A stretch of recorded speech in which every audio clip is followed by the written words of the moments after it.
You're listening to a Roddenberry podcast. It's the end of the week, folks, but it's not the end of our conversation. And that's what we do here on Mission Log Engage. I'm Norman.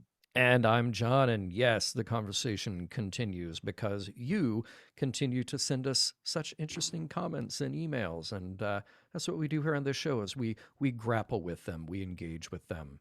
I almost felt like I was approaching this like Q approaches Picard. I'm like, John, the emails never end. They don't. They don't Just like the trial never ends. Yeah, that's very true. What do we have today? So today we have an email from Sean, and I will say again, I trimmed this down a little bit for time. So he's referring to, some mission log from the past. He's referring to mission log present. And it's so interesting. Well, you'll hear. He kind of discovered mission log a little bit later, and then he did a lot of listening. So here we go. This is the email from Sean. So these days, I operate a movie theater. When the COVID-19 pandemic hit, I was forced to lay off my entire staff and patrol the empty halls of my theater in somber solitude. Then I found Mission Log. I thought to myself, well, if this is going to last a few months, I may as well rewatch Star Trek for the umpteenth time and hear what others think about it. You guys were there when I was scrubbing my pleather seats to keep them ready for guests. You guys were there on every drive to and from work these 17 months, 70 minutes daily commute. And you guys are a big reason I didn't lose my mind over the months. I can look at certain stock rooms or auditoriums in my building and remember exactly which episode you covered, and it brings a Dr. Flock-size smile to my face. As remarkable as it is to me, I was able to listen to every episode recorded in 9 years and compress it to less than 1.5 years. Whew. I think that most importantly, you gave me reason to love some episodes I never really did before.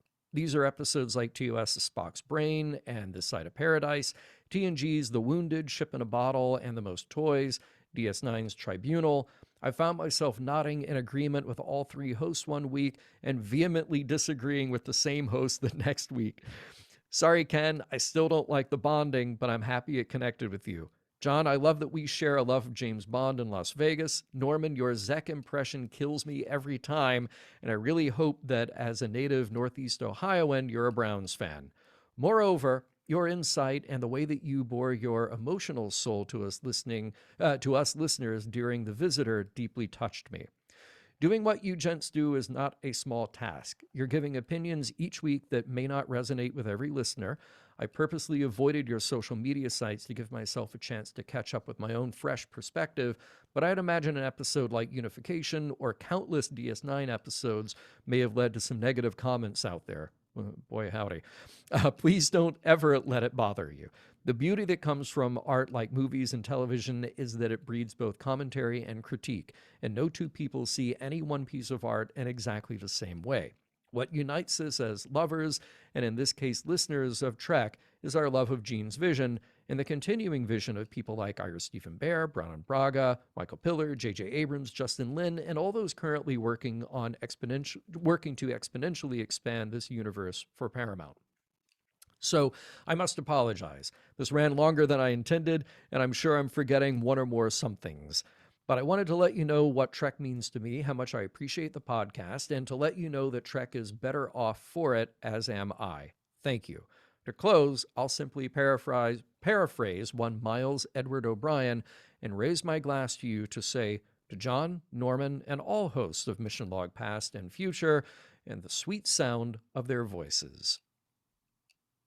That's very nice. What a way to end the week. I like that. Let's just end it right there. Yeah.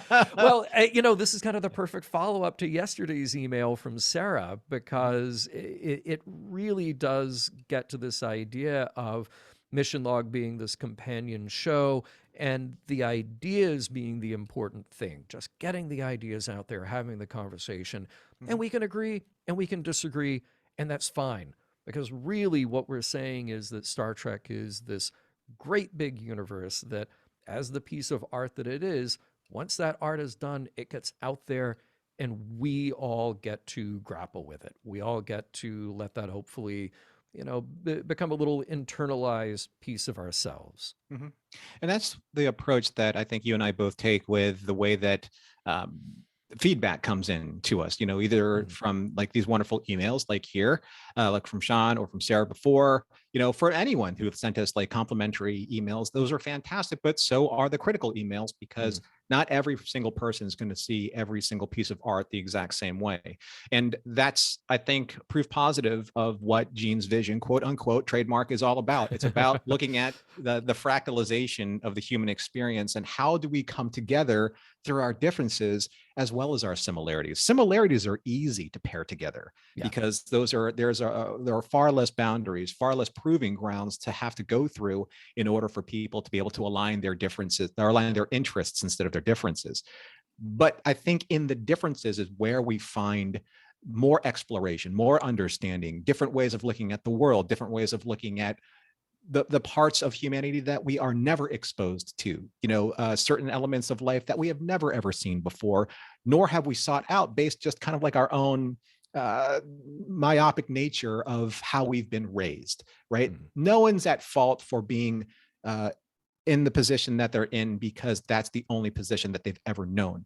What the tragedy is never being able to explore that for reasons of prejudice or sexism or racism, being forced to stay in that small universe that you'll never, ever, ever be able to get out of. That's what Star Trek offers people. It offers people the what if this never existed, or what if we've evolved past a certain point that has kept people boxed in a certain way that they've never been able to get out of.